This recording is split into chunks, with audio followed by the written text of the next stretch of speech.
Gracias por la invitación y al profesor Feliciano Barrios, que no está en estos momentos, y por supuesto pues a la Asociación de Hidalgos, que me ha permitido pues debutar en este escenario. Y bueno, pues en este caso pues mi ponencia va a ir dirigida pues a dar una visión de los duelos nobiliarios en Castilla y León en la Edad Media. Es decir, el planteamiento es el duelo utilizado por esta clase social pues en lo que podríamos decir hasta aproximadamente no, hasta mediados del siglo XIII, que es cuando, con las obras alfonsinas, pues Alfonso X el Sabio le dan un vuelco total a este duelo nobiliario, hasta el punto de que lo transformará en lo que podemos llamar el riecto regio, puesto que lo pasa a controlarlo completamente, a dirigirlo desde el primer momento, y también hace que pierda todo su carácter, podríamos decir, vindicativo y judicial que tenía anteriormente, para dejarlo simplemente en un modo de resolución de cuestiones de honor. Bien, pues el duelo judicial, sobre todo en el ámbito medieval, fue relativamente tratado con abundancia pues aproximadamente hace un siglo, con varios trabajos del profesor portugués de Cabral de Moncada, que nos ofreció unas primeras apreciaciones de carácter general extremadamente elocuentes.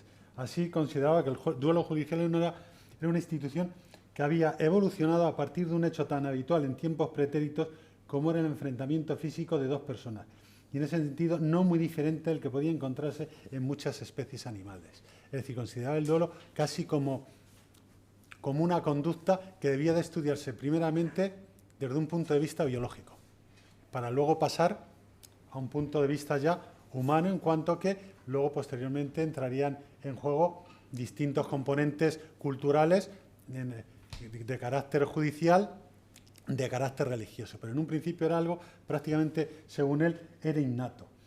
Bien, pues en este primer momento los duelos judiciales primaba el deseo de castigar al rival, de aplicar un correctivo aún mayor que el cometido inicialmente contra la persona, bien en los bienes del ofendido o en su familia. Se trataba también de salvaguardar su posición en la sociedad, en duda desde el mismo momento en que se había producido esta afrenta. Por lo tanto, tenía que haber una respuesta inmediata y contundente, so pena que el prestigio de la familia del ofendido y de su familia pues pudiera quedar en entredicho. En este sentido, el duelo primigenio era, por tanto, un acto privado entre dos personas o grupos familiares, mientras que las terceras personas quedaban en un segundo plano como meros espectadores, alejados de los hechos, pero conscientes a través de su desarrollo de la posición que debían de tomar en otros actos para saber cómo comportarse en lo sucesivo pues con cualquiera de los implicados. Bien, en ese sentido apenas hay diferencia entonces entre el duelo y la guerra, simplemente en el número de las fuerzas de los combatientes implicados. Bien, su justificación en el fondo es la misma, el más fuerte es el que tiene la razón de su parte. Estamos en ese sentido ante una simple extensión del derecho militar a la esfera de la práctica judicial, y en ese caso el uso de la guerra o del duelo no dependía tanto de la ofensa recibida como de la personalidad de los implicados, que optaban por resolver el litigio de una oferta más o menos limitada. En muchos casos, la afrenta recibida por ese grupo familiar podía resolverse bien mediante la petición del duelo, pero en otras ocasiones se resolvía por medio de una guerra privada, lo cual ocasionaba pues toda una serie de represalias, hasta que llegó un momento en que había que ponerlo en fin, y en ese momento pues indefectiblemente se acababa produciendo un duelo particular. En el campo de la guerra, digamos, política, de la guerra pública, pues en muchas ocasiones ha ocurrido lo mismo. La guerra se ha desarrollado a través de una serie de acciones, se ha ido prolongando en el tiempo, hasta que, en un momento dado, visto la incapacidad de poner fin a las acciones armadas, y visto los los problemas que están acarreando, pues se llegaba a la solución de elegir unos campeones, uno por cada bando, o grupos reducidos, 10 por 10, 30 por 30, los que fueran, y a través de esa batalla reducida resolver también lo que sería una guerra entre estados. Bien, estos duelos judiciales desde el primer momento en que existen tienden a ser intervenidos por las autoridades. El Estado siempre ha intentado tener el monopolio de la violencia. La violencia tiene que ser incardinada y controlada desde el aspecto público hacia los súbditos. Entre ellos no pueden, se supone que no deberían de resolver sus problemas de esa manera, puesto que pueden acarrear que, como en una bola de nieve, se vaya sumando personas a esa primera acción y pueda desencadenar pues más violencia que la programada en un primer momento. Entonces la cuestión consiste en, de alguna manera, coger ese duelo judicial e incardinarlo dentro de un procedimiento judicial al uso, y en vez de utilizar un medio de prueba cualquiera, sea la presentación de documentos, sea una prueba testifical, pues resolvemos el procedimiento judicial a través de un duelo. Eso sería el primer paso. El siguiente paso, en la medida de lo posible, es eliminar ese duelo judicial, ese duelo del procedimiento judicial, y dejar solamente unos medios de prueba objetivos. Pero eso se adquiere en estados con una cierta consolidación, con un ordenamiento legal desarrollado y con medios suficientes para imponerse sobre lo que son los particulares. En ese sentido, pues, cuando ocurre eso, el daño físico que se buscaba en un momento en esos duelos privados, entre comillas, judiciales, donde se buscaba ante todo el daño físico o el daño material sobre los bienes del rival, se acaba trasladando, y lo que se busca principalmente es la reprobación social. En un duelo judicial conducido por las autoridades, el fin último es la derrota del rival, el pago de las indemnizaciones correspondientes y, sobre todo, el dejar al rival deshonrado, el dejarle infamado y dejarle en una posición dentro de la escala social de méritos por debajo del que ha triunfado en el duelo. La cuestión es que, bueno, pues como dicen algunos eruditos, en este caso es una cita de Zino da Pistoia, dice que el honor y la fama no pueden ser reparados nunca por medio de un juicio. Habiendo por medio un duelo judicial o no habiéndolo.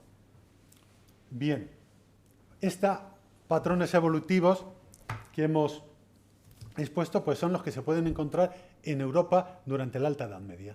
Durante la Alta Edad Media, a continuación de la descomposición del Imperio Romano, los reinos germánicos que se van estableciendo a lo largo de toda Europa occidental, pues van continuando el proceso de dilución de todas las estructuras organizativas del Imperio Romano, de tal manera que va ganando espacio ahí la utilización del duelo judicial.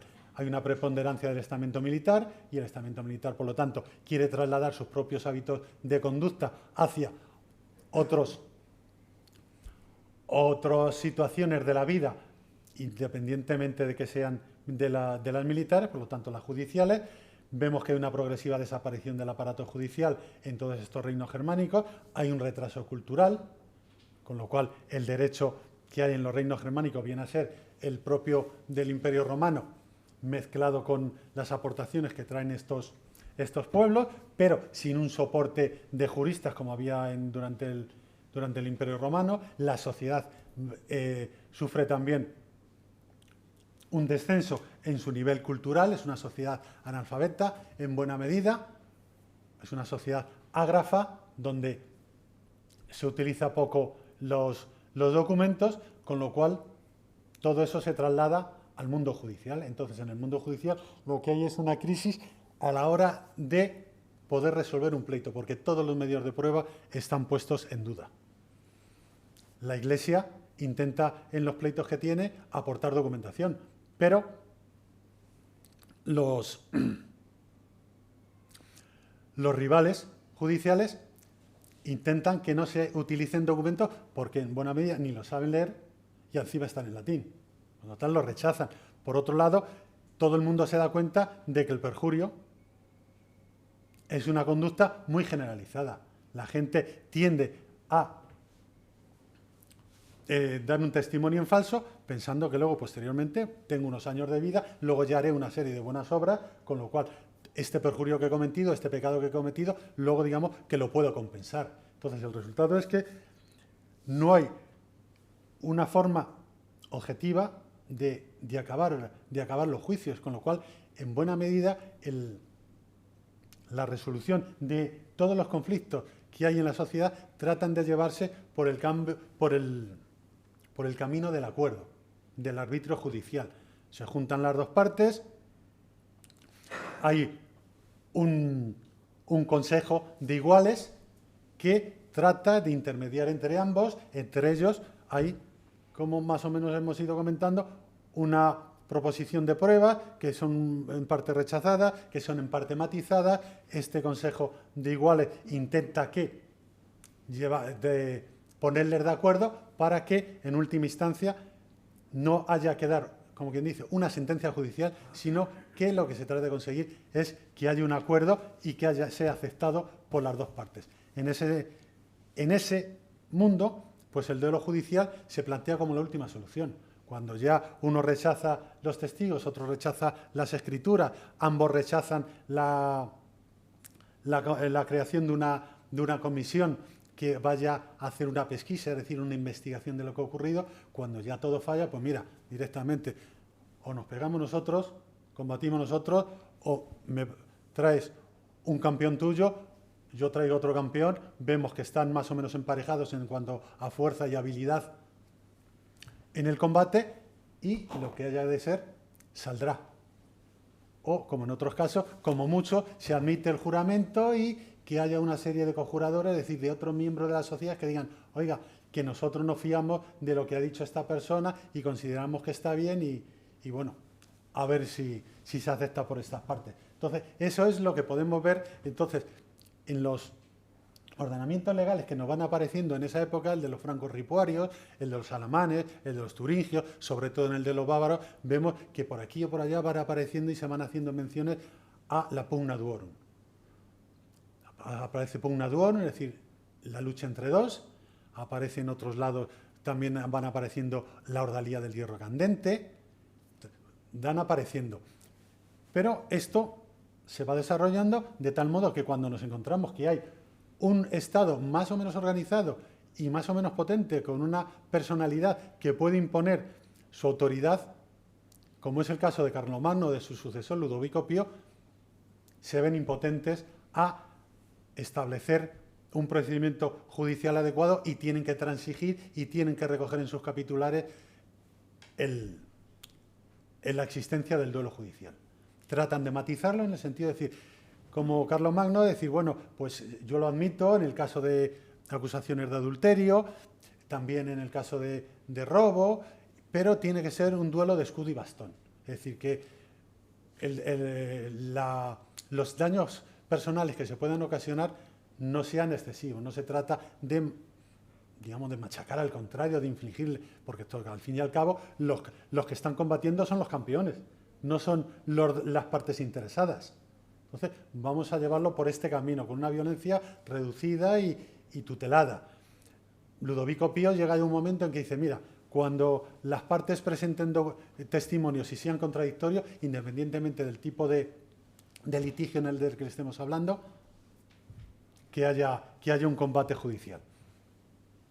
Eso estamos hablando de la primera mitad del siglo IX, 800-850, pues cuando fallece Ludovico Pío, se fragmenta el Imperio Carolingio y con sus sucesores todavía se cuartea aún más y, en el fondo, aunque se mantengan teóricamente dos grandes estados, Francia y Alemania, en el fondo todo eso está cuarteado y de hecho hay una serie de múltiples principados independientes de facto. En ese sentido, pues no podemos hablar de una una estructura judicial organizada, con lo cual la implantación del duelo en esa sociedad feudal continúa. Llegamos al caso de Otón I en el año 967, en la Dieta de Verona, pues tiene que reconocer, este señor es el creador del Sacro Imperio Romano-Germánico, el primer emperador.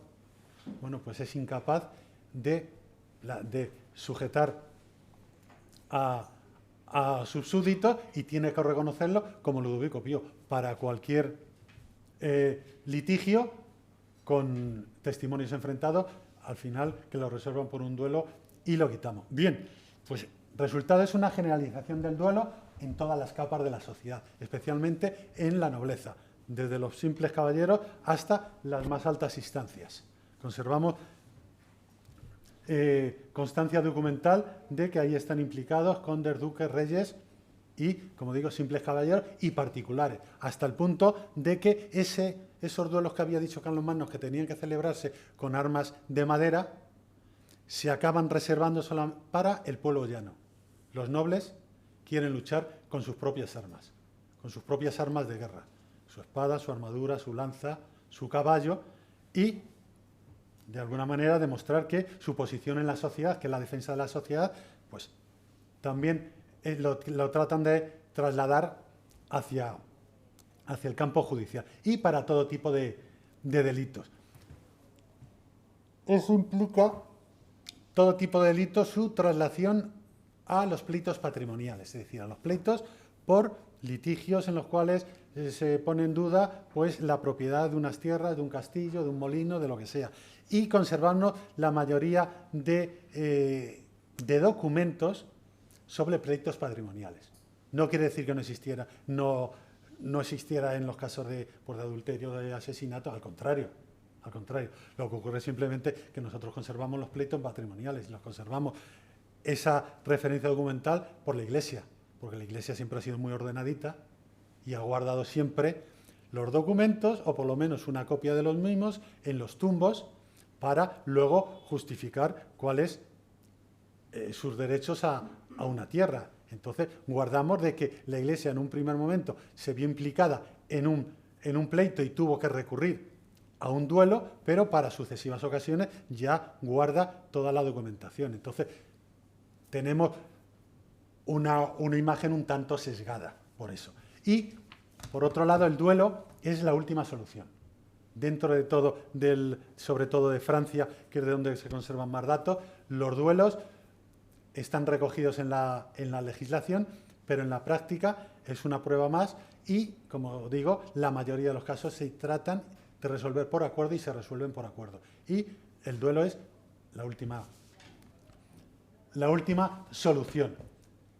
Bien, pues dediquemos unos momentos al papel de la Iglesia en ese momento. La Iglesia tiene un papel contemporizador. ¿Por qué? Porque la Iglesia en esos momentos está imposibilitada de imponer sus criterios más allá de sus propias tierras. La Iglesia tiene pues un arma moral para tratar de imponerse sobre esa gente, pero si no quieren, no puede hacer nada más. No tiene ni siquiera en esos momentos de auge feudal, ni siquiera un arma, digamos, legal como podían ser más adelante, pues las decretales, o en general, el derecho canónico. Así que en ese momento se ve imposibilitada de imponer sus criterios. Por otro lado está la extracción social del alto clero, la mayoría del alto clero, de obispos, arzobispos, los grandes abades, son gente que viene de la nobleza. Por lo tanto, ha sido educada durante sus primeros años como nobles. Por lo tanto, no ven con malos ojos todo esto.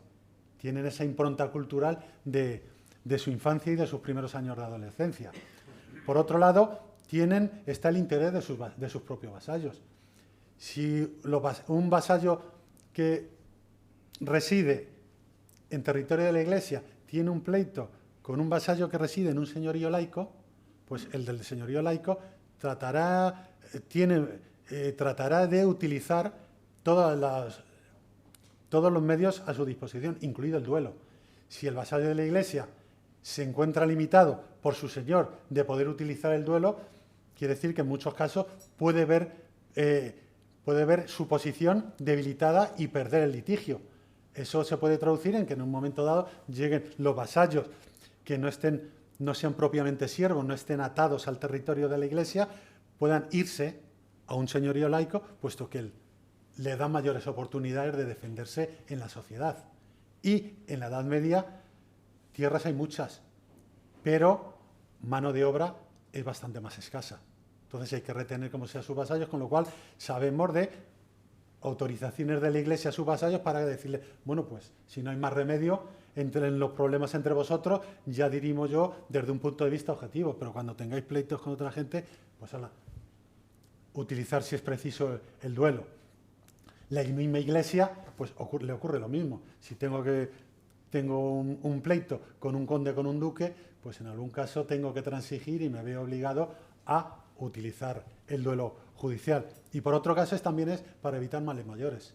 Si yo dejo que la sociedad laica utilice el duelo, pues lo que va a ocurrir es que la violencia puede crecer.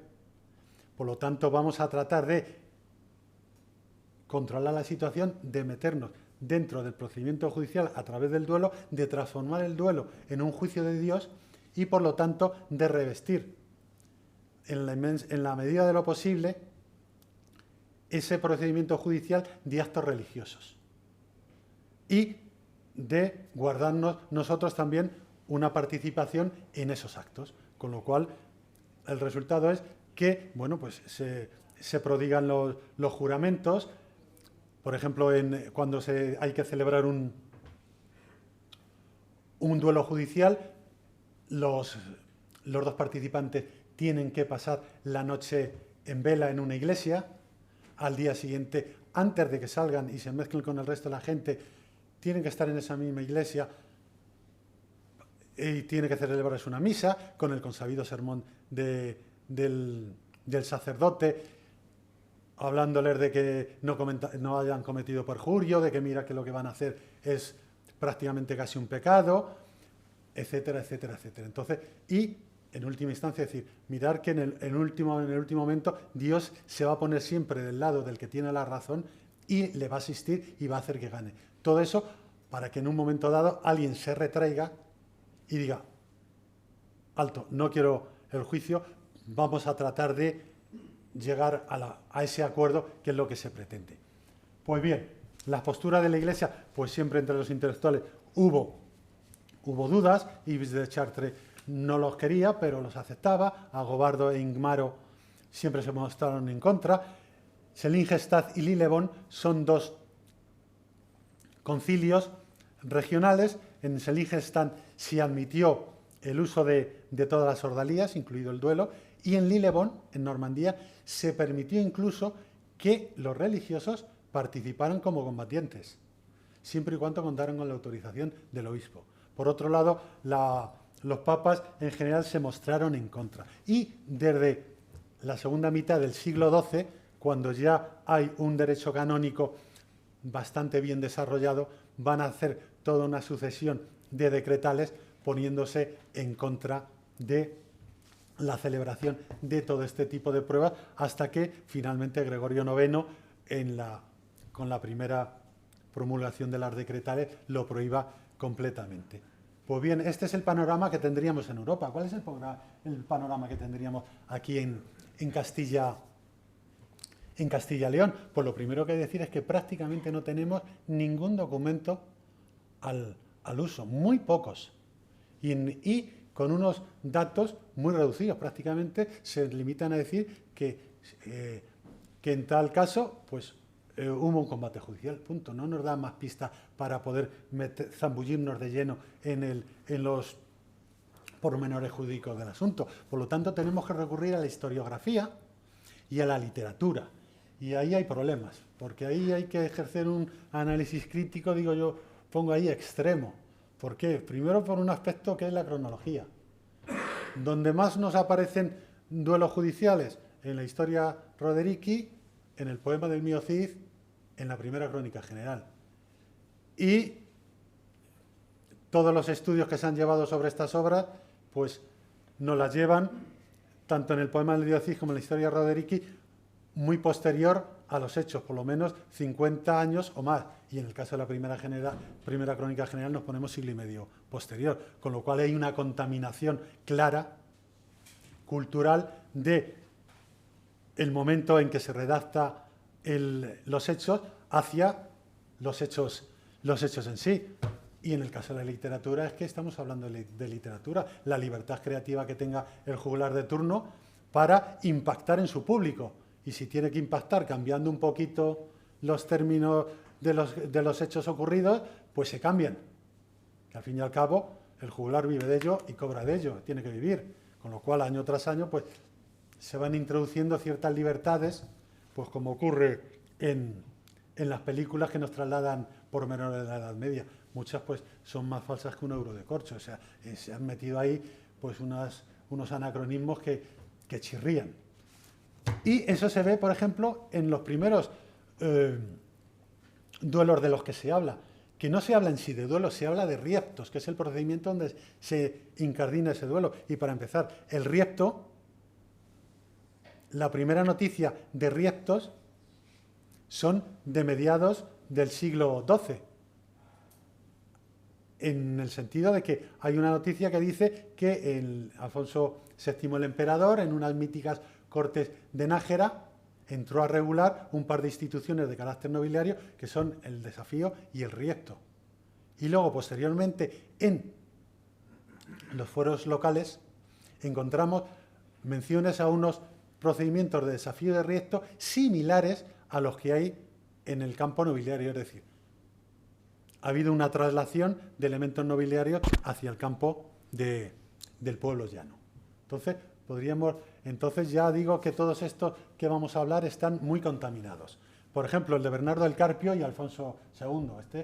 Totalmente falso, por empezar, porque Bernardo el Carpio no existió. Es una creación literaria, es una especie de émulo del Cid que han creado en la literatura de los juglares leoneses. Además, la razón por la que se supone que este señor rieta a su propio rey es porque ha faltado a su palabra de poner en libertad a su padre. Solamente porque el rey faltara a su palabra no es para reptarle y decirle que quiere que el rey le dé un par para dirimir en un combate judicial. El de Fernán González con Sancho el Craso es 3/4 de lo mismo. Ahí se nos dice que está Fernán González hablando con su gente más cercana y dice: tenemos que ir a una reunión de cortes en León porque si no nos puede arrestar el rey. Pues bueno, pues vamos a empezar diciendo que en León no había cortes en tiempos de Fernán González. Y hay que decir que este riepto entre Fernán González y Sancho el Craso pues tampoco podría haber ocurrido pues porque por el no acudir a la obligación del concilio tampoco se podría hacer. Y en el tiempo de Sancho el Craso, Fernán González ya era, como quien dice, independiente, no de jure, pero sí de facto. O sea, el rey no le iba a llamar. Eso, como mucho, podría remontarse a cuando Fernán González tenía sus tiras y afloja con Ramiro II de León para la independencia de Castilla. El de García de Navarra y Ramiro de Aragón, tiene algo de realidad en el sentido de que tiene que ver con una acusación de adulterio. Y el adulterio sí se resuelve por medio de un juicio. Lo dice en las capitulares de Carlomagno, tenemos muchos ejemplos y ahora actualmente pueden ir al cine a ver a Ridley Scott, que tiene el último duelo, que va sobre un delito sobre un combate por cuestiones de adulterio. Es decir, el adulterio sí, pero vamos, que sea García de Navarra el que acusa a su propia madre, doña Mayor de Castilla, de adulterio, pues eso es echarse piedra sobre su propia genealogía. Entonces, eso es simplemente una manera de justificar el hecho de que cuando Sancho III de Navarra reparte sus territorios entre sus hijos, pues a Ramiro de Aragón, que es bastardo, le pone en la misma situación que a Fernando de Castilla, a García de Navarra y a Gonzalo de Sobrado de Ribagorza. Entonces, la historiografía posterior se inventó un justificante judicial para ese reparto, para darle crédito a que un bastardo accediera en igualdad de condiciones que unos hijos legítimos. El de Diego de Ordóñez de Lara, y pongo ahí Zamora, Arias Gonzalo, es el riesto que se produce tras la muerte a traición de Sancho II de Castilla ante los muros de Castilla a manos de Bellido Adolfos. Bellido Adolfos, después de matarle por la espalda a Sancho II, al cual le había jurado fidelidad como vasallo suyo, se refugia en Zamora. Y claro, al no entregarle los de Zamora al homicida, al asesino, pues claro, dentro del campo castellano se ven en la obligación de acusar a todos los zamoranos. Entonces, el que lleva personalmente esta acusación es Diego Ordóñez de Lara, y ahí el que le responde por parte de los zamoranos es Arias Gonzalo, y serán sus hijos los que defiendan el honor de los zamoranos. Entonces ahí hay un consejo de nobles, bien, pues como hemos visto que hay en otros tipos de duelos, que son los que se encargan de, en este caso no de tratar de llegar a un acuerdo, porque es imposible en un caso tan extremo, pero sí se encargan de limar algunas asperezas y de llegar a un acuerdo, porque hay un problema. Si yo riesto a toda una colectividad, ¿cómo se resuelve? ¿Lucho contra solo un campeón de Zamora? O, como decide en este caso, tengo que luchar contra 5 zamoranos. Y yo ahí le doy visor de igualdad, porque cuando posteriormente los riestos y los desafíos pasan al campo municipal, cuando en el campo municipal hay un enfrentamiento violento entre 2 colectivos y hay un muerto en una parte, pues como no se sabe quién del otro bando es el causante de la muerte, en ese caso los familiares del fallecido tienen que entresacar dentro del otro grupo a 5 personas. Y dentro de esas personas ya solamente una en el campo municipal será la que pueda o no pues, combatir. Entonces ese número 5 está bastante reflejado en el campo de los foros municipales. La finalización de los combates es correcta, tal y como vendrá posteriormente en las obras alfonsinas, y sobre todo que aparece por ahí posteriormente la figura del Cid. Y es que hay que entender una cosa, que el Cid sufre un proceso de mitificación casi lo pueden poner, si estuviera estado en la Grecia antigua, lo hubieran puesto al lado de Hércules, porque es tremendo el papel relevante que acaba teniendo el Cid a lo largo del siglo XII y posteriores. Y claro, el Cid es una persona muy cercana a Sancho II. ¿Por qué no está el Cid en un primer plano y está Diego Ordóñez de Lara? Bueno, Diego Ordóñez de Lara es miembro de la familia más importante. Ahí, ese es el justificante real. Pero para la gente del pueblo, ¿dónde está el Cid? Bueno, pues al Cid luego posteriormente lo van a poner ahí. Primero en la historia Rodericky ponen al Cid no acusando a los zamoranos, pero sí magnificando su figura en esos momentos, porque ponen al Cid combatiendo él solo, no contra 5, contra 15. Mata a 2, hiere a otros, pone en fuga a los restantes y lo ponen dentro de una obra historiográfica. Bueno, eso sería más bien una magnificación de algún pequeño encontronazo del Cid y alguno de sus hombres con un grupo superior de zamoranos.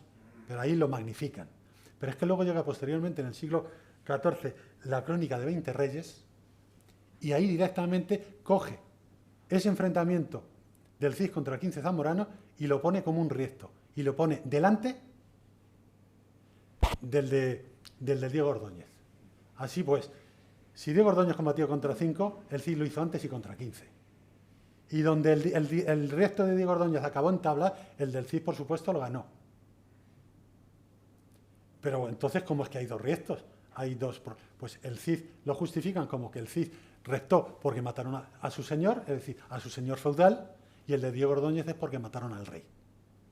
Entonces, bueno, es todo como muy forzado, pero si acabaron metiendo con calzador al Cid dentro de los hechos, es porque si no hay una cierta veracidad en ese riesto entre Diego Ordóñez de Lara y los zamoranos, lo cierto es que la gente se lo creía, que esos hechos habían sido reales y por tanto el Cid no podía ser menos y había que ponerle ahí. Donde sí nos aparece el Cid es ahora, en el pleito por Langreo. Pleito por Langreo, bueno, en este todavía no aparece el Cid, pero el pleito por Langreo es muy interesante porque es de los pocos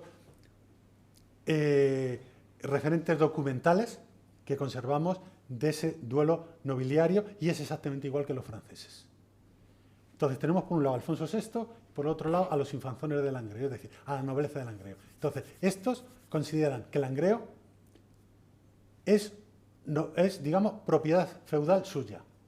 Es decir, ellos son los señores y los que tienen derecho a percibir una serie de tributos y de calumnias judiciales por parte de los villanos que viven en Langreo.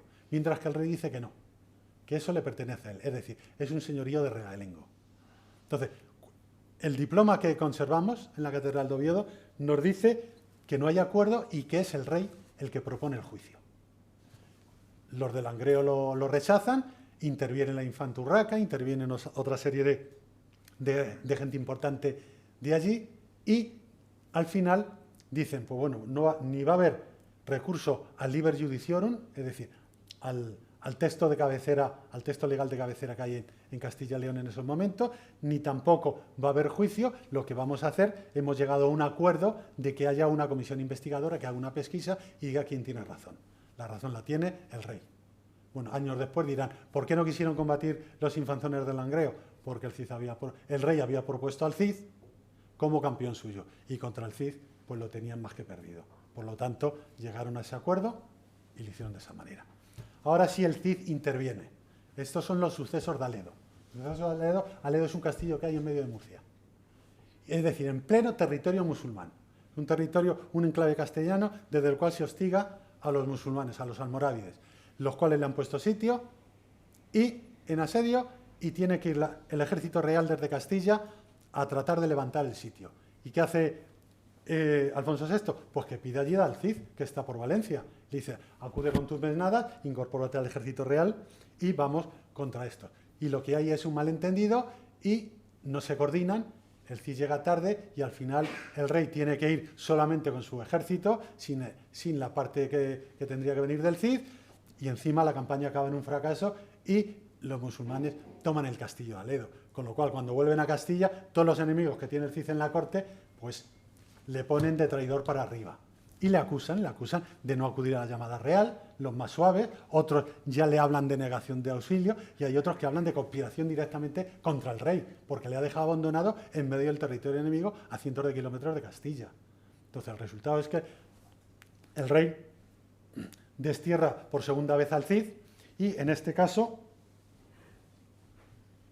llega incluso a poner en prisión, encerrar en un convento a su propia mujer, a doña Jimena y a las hijas del Cid. Entonces el Cid pues tiene que responder. Le han quitado sus tierras y encima su familia está retenida en un convento. Manda un enviado suyo, como corresponde, con los usos jurídicos de la época, a manifestar de viva voz que el Cid es inocente de todo, bla, bla, bla, bla, un discurso exponiendo la inocencia del Cid y diciendo, el Cid está dispuesto a venir aquí, jurar su inocencia y, si se estima conveniente, el Cid se pone personalmente o por medio de un campeón suyo a refrendar ese juramento de inocencia que ha hecho. Le rechazan, pero por lo menos consiguen que las hijas del Cid y doña Jimena queden libres y vayan a reunirse con él. Y el Cid trata de seguir demostrando su inocencia. Ahora ya no manda a un enviado para que de viva voz diga, proclame su inocencia. Ahora lo que va es a esa persona con 4 instrumentos jurídicos legales por escrito, con 4 juramentos diferentes. Uno respondiendo a no acudir a la llamada real, otro a la denegación de auxilio, otro a la conspiración.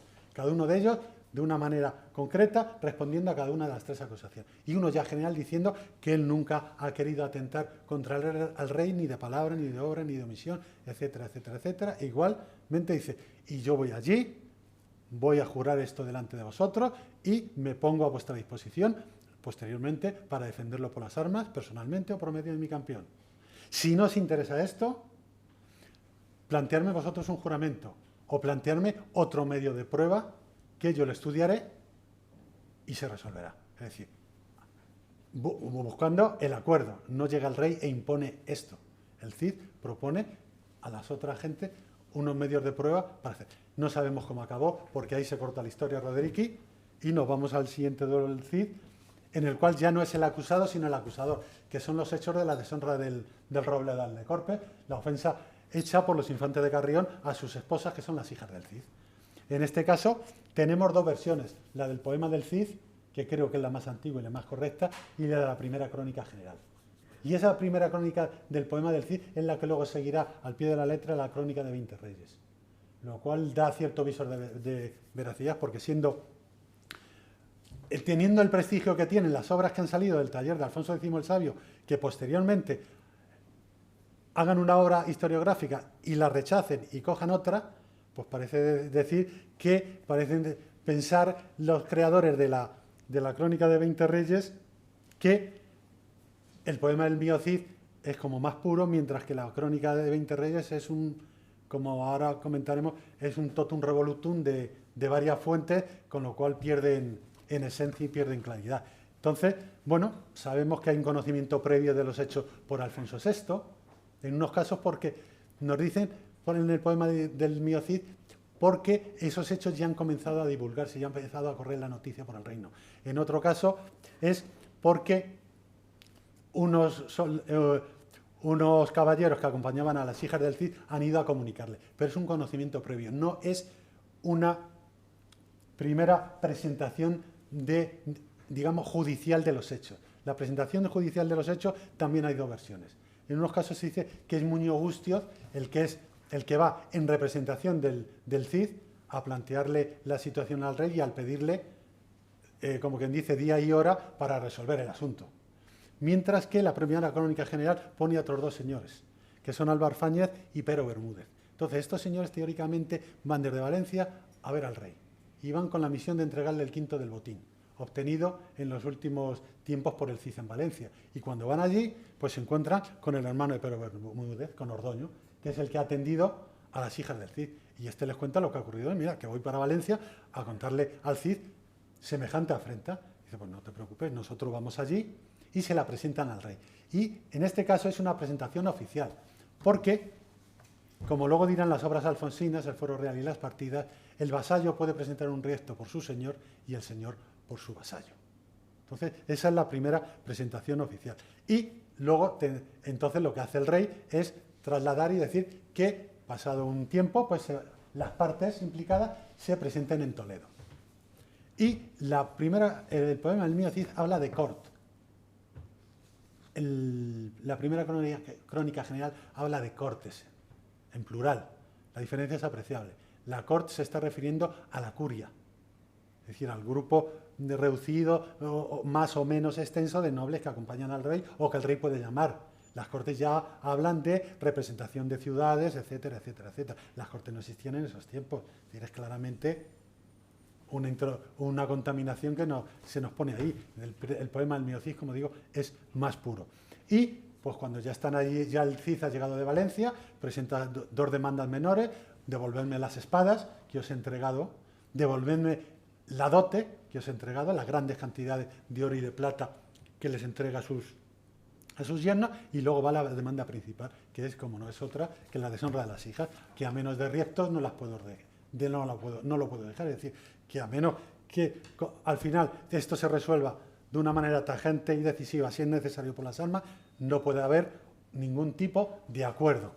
Y ahí se produce el comienzo. Entonces, lo que hay ahí es un choque dialéctico. Primero es el Cid el que presenta su demanda, y García Ordóñez, su archienemigo, es el que contesta por parte de la familia de los Infantes de Carrión, como miembro de ella que es. Y ahí ya nos aparecen en esta pequeña cita que pongo unos hechos a destacar. Dice el Cid: edexad a mí con ellos, que yo tomaré mío derecho con Dios, y con la verdad que yo me demando, es el su mal fecho que ellos hicieron contra Dios y contra la fe y la verdad que prometieron a las sus mujeres, los descenderá de la honra en que son, en tal manera que yo y las mis fijas fincaremos honrados, ellas fincarán por tales cuales se mostrarán hasta aquí. Nos está metiendo a Dios por medio, pero esto no es un juicio de Dios, porque no hay ni en el poema ni en la crónica general ninguna otra mención a Dios, porque aquí de lo que se trata es del que el que gana es el que tiene mejores habilidades militares. Es decir, yo como noble no puedo decir que he ganado en este combate porque Dios me ha ayudado, no, yo he ganado en este combate porque yo soy el más hábil. Entonces, en el campo nobiliario puro y duro, a Dios hay que dejarlo presente como Dios está presente en todos los aspectos de la vida cotidiana en la Edad Media, pero no como parte principal en un duelo judicial. Y lo otro es la honra. Se busca quitarle la honra a los infantes de Carrión, ellos quedan infamados y esa honra va al Cid y a sus hijas, que van a quedar por encima. Y luego hay un cruce dialéctico entre pues, los infantes y la gente de la manada del Cid, que se dicen, como quien dice, de todo. Y ahí, en ese momento, es cuando los miembros de la manada del Cid, en muchos casos familiares suyos, ya dicen claramente que hay que resolverlo por las almas. Y yo lidiaré, non pasará por al partir de la voz de la lid, por tu boca lo dirás, que eres traidor e mentiste de cuanto dicho has. Vamos a combatir y tú vas a quedar como traidor, porque te gano o porque vas a decirlo por tu propia voz. Ahí hay un pequeño lío en la elección de combatientes, porque teóricamente, si tú has dicho que vas a combatir, no puede luego venir el Cid a elegir a otros. Pues esto es lo que ocurre en la Crónica General, que primero hay unos señores que proclaman su derecho a defender a sus familiares, las hijas del Cid, y luego el Cid escoge a otros. Ahí lo que ocurre es que meten con calzador a los mismos combatientes que en la primera Crónica General. Ahí hay un pequeño desbarajuste en la propia Crónica General. Las lides se celebran en Carrión. El rey las quiere que sean inmediatas en Toledo, pero los infantes de Carrión ponen unas cuantas quejas de que no tienen sus mejores armas, los caballos, que mejor en Carrión. Bueno, eso también tiene un aspecto un poco literario, para decir que es que quieren que se celebren en Carrión porque quieren tenderle una celada a los defensores del Cid. Pero el rey va con ellos y el rey se pone como garante de la imparcialidad en todo momento del juicio. El rey, como personaje principal, es lo que luego se reflejará en las obras alfonsinas. Y bueno, el fin de este riesgo, de estos combates que se sucedieron, pues los conocemos todos. La derrota de los infantes de Carrión y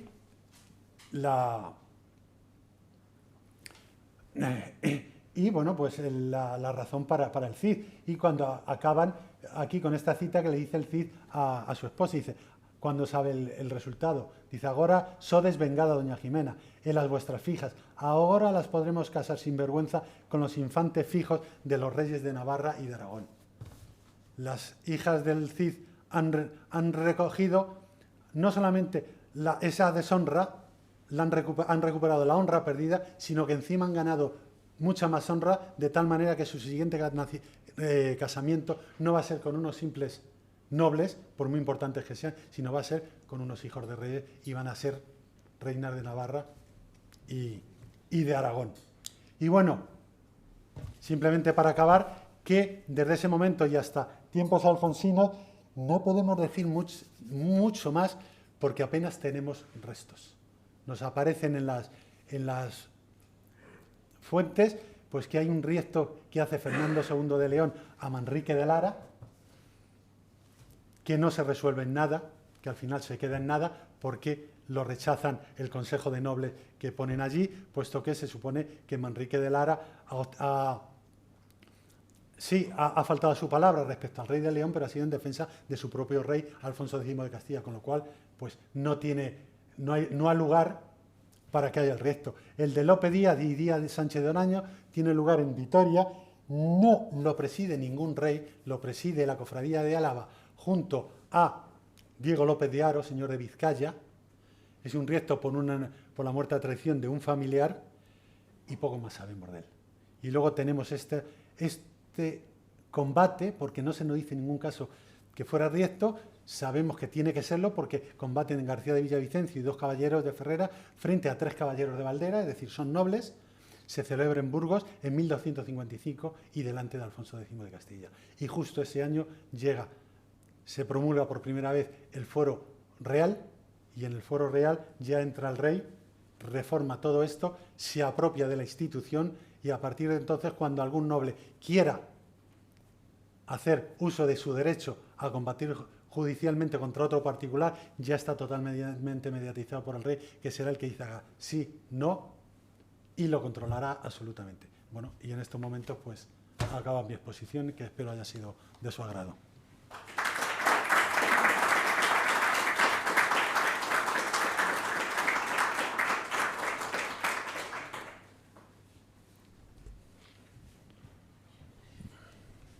Bien, después de esta exposición sobre el duelo en la Edad Media castellana, abrimos un turno de preguntas, por si alguien quiere plantear alguna cuestión.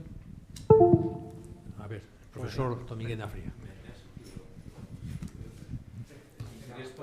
Me ha surgido interés por una cuestión, y esa cuestión... ¿Se oye? ¿Se oye? Sí, sí, sí. Vale. No es otra del valor que de preguntarte por el... Primero, enhorabuena por tu extremo interesante. El valor que pudo dársele en las crónicas de juicio de Dios al enfrentamiento tremendo, el más importante de la historia de España, entre Enrique de Trastámara y Pedro I. Las crónicas, las justificaciones, Bueno, ¿les dieron valor de juicio de Dios? no. Además, la cuestión es que los hechos esos están muy manipulados por una simple razón. Porque cuando, después de la muerte de Pedro I, lo que hay es una damnatio memoriae. Su hermano procura eliminar, en la medida de lo posible, todos los actos, digamos, honorables de Pedro I, con lo cual la figura de Pedro I la tenemos muy tergiversada. Entonces está ya manipulado desde ese mismo momento.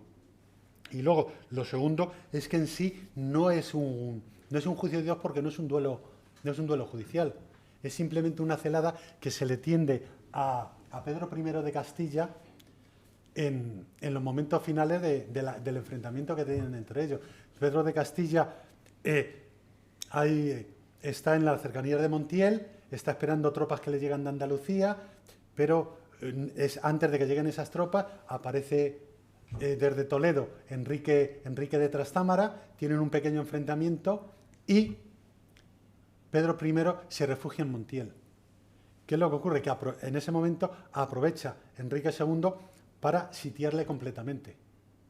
Y en ese contexto, Pedro I manda un emisario a Bertrand d'Augustin para tratar de atraérselo a su campo. Y en esa entrevista que tienen Pedro I con Bertrand d'Augustin es cuando aparece Enrique II. Y se supone que Pedro I, que acude a la entrevista vestido, digamos, con ropa de calle, mientras tanto, cuando aparece Enrique II, lo hace vestido con armadura. Y entonces lo que hay, tal y como nos lo cuenta propiamente, no es un combate, es una reyerta. Se enfrentan entre ellos y muere Pedro I. ¿Pero se enfrentaron entre ellos o directamente entre Bertrand d'Augustin y Enrique II acabaron con Pedro I? Pues no lo sabemos, porque ya digo que lo que ha llegado es a través de la crónica de Pedro López de Ayala, y Pedro López de Ayala la escribe cuando es un personaje principal dentro de la corte de Enrique II. Y todo lo que nos cuenta Pedro López de Ayala, pues en general es en contra todo de Pedro I. A veces lo suaviza un poco porque en los últimos momentos, cuando está escribiendo las crónicas, ya se han casado los nietos mayores de Pedro y de Enrique, Catalina de Lancaster y Enrique III. Lo suaviza un poco, pero la crónica que nos ha llegado es muy parcial. Entonces, y la crónica no va a decir que le tendieron una emboscada pura y dura y de que entre los dos acabaron con Pedro I. Que teóricamente, pues, yo me inclino a creer que lo más normal es asegurarse lo que ha ocurrido y acabar de una vez. No se puede ni siquiera tenerle preso y ejecutarle posteriormente.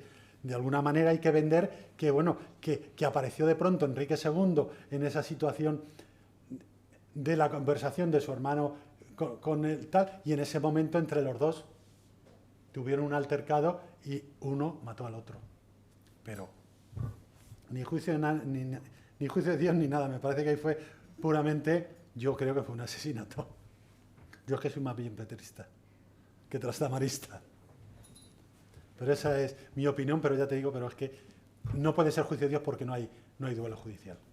Perdón, y la frase esta de Beltrán de Duglestin, que yo no quito mi fondo, pero ayudo a mi Señor, pero ayudo Pues, a mi Señor, de alguna manera es que tiene. se sabe que Beltrán de Duglestin, lo que estoy diciendo, tuvo que ayudar a Enrique Claro. II. Lo único que se quiere decir que bueno, que fue una ayuda un tanto testimonial. A la hora de la verdad, de lo que sí sabemos es que Pedro I entró y fue a la conferencia normal y corriente, y el otro apareció vestido de armadura y demás. Es decir, le tendieron una encerrona. Y pues, es probable que Beltrán de Duglestin interviniera en los hechos, y lo venden de una manera como de, bueno, que yo al fin y al cabo no... Solamente ayudé a mi señor, no hice nada del otro mundo, pues. Pero parece más bien que fue un regicidio. No es el de Bellidolfo tan grave, pero sí. Bueno, pues vamos a pasar a la siguiente. Pues nada.